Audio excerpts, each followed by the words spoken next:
This is the first trail boss I've ever driven that doesn't actually boss the trails.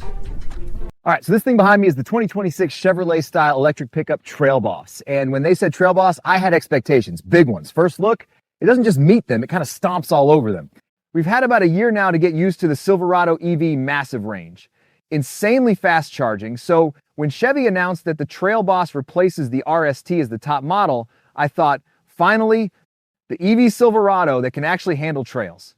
You get a 2-inch suspension lift, these 35-inch all-terrain tires, a redesigned front fascia for a better approach angle, and yes, real tow hooks up front. This is also the most powerful Silverado EV you can buy. 725 horsepower, 775 pound-feet of torque. And underneath, that massive 205 kilowatt-hour max battery. Now we go inside and test this beast.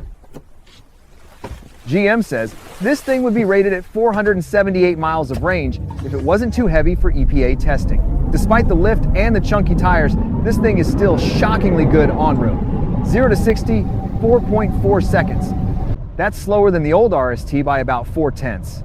But let's be real, this truck weighs nearly 4.5 tons. It shouldn't move like this, but it does.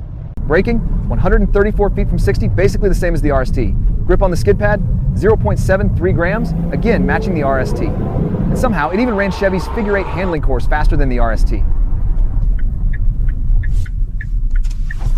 This is still where the Silverado EV absolutely dominates. With the max battery, we managed 395 miles on the road trip range test. That's just slightly less than the RST, and honestly, still incredible. From near empty, we added 133 miles in 15 minutes. Feels good. Trailer's solid back Now there. we're going to check the off-road reality. You're still looking at about 200 miles between charges with a heavy trailer.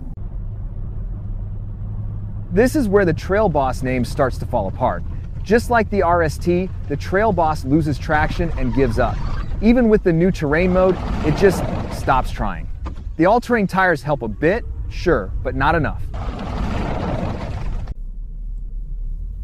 We scraped the battery pack on rocks, failed climbs that other trucks on street tires cleared. Oh, seeing all this, my friend said. This is the first trail boss I've ever driven that doesn't actually boss the trails.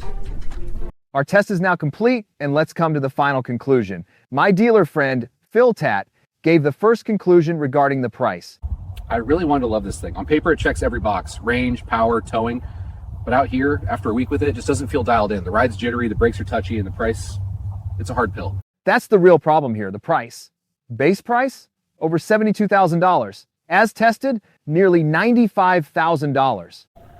You want to see a trail like that and think, yeah, this thing's going to eat it up. But standing here looking at it, I'm not so sure.